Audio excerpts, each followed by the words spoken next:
Ta position dans les futurs dépend de ta vision dans les présents. Est-ce que tu le sais? La connaissance te placera au-dessus de ta génération.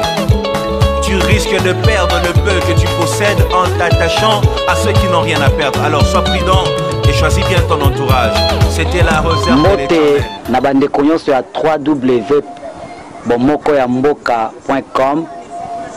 Na bino banso ba bozolanda ngai na émission oyo tozobanda na pesi mbote na boss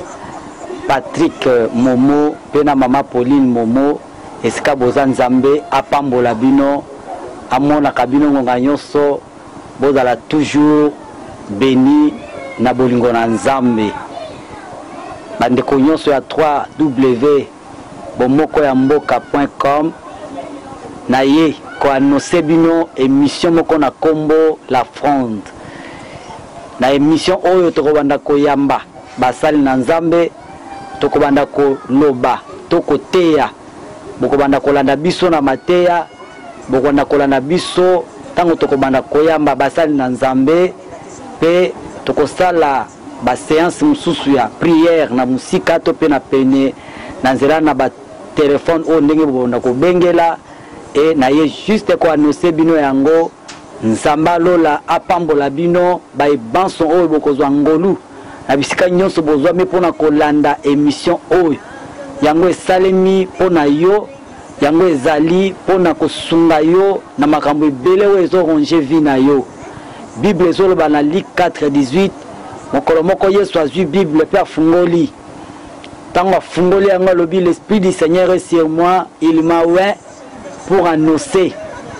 la bonne nouvelle aux pauvres, délivrer les captifs, libérer les opprimés. Na zone di mettre dans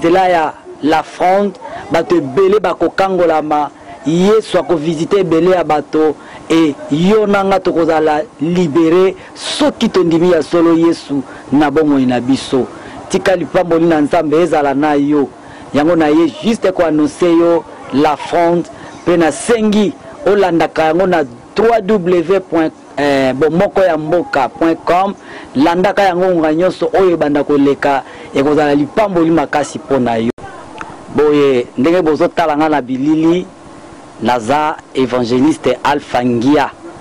église nanga kombo na yango Action Chrétienne La Voix d'Isali ACVS en sigle tozana Mayenge 137 na commune ya Kinshasa na RDC ozana suggestion ya kosala pona émission oyo tope makanisi pona kobongisa émission oyo tope ozana pasteur na yo lingi tokutana na ye tosala na ye émission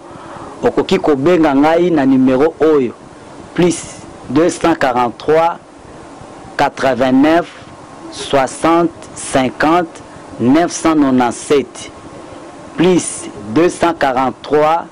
89 60 50 997 topé na Facebook okomi Alpha Ngia outlook.fr okomi kaka Alpha Ngia okomona ngai na numéro na ngai ya Facebook boye ezala lipamboli pona yo nazopesa mbote na frère na ngai Junior Kapaya ye muta simbi machine nde bomoni ngai pa na bino lelo nzambe apambola ye nzambe apambola Patrick Momo nzambe apambola mama Pauline Momo nzambe apambola mama Vonga mama oya tikala na ngai nzambe apambola ye nzambe apambola pasteur Mesa Nzubila na Londres pa yaza nzambe apambola pasteur David Omende Onokoko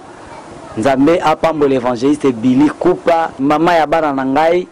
Thérèse Ndombasi Bikuma nzambe apambola ye pe bana na ngai nyonso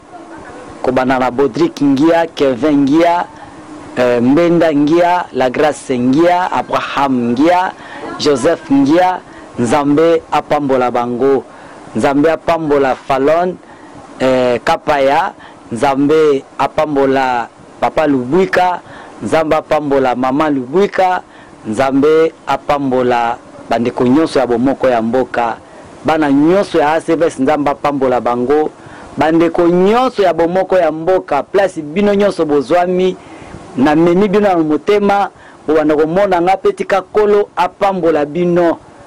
nzambe amona bino nde na kombo na Yesu amen. C'était la réserve de l'Éternel. Que l'Éternel te bénisse. On y va.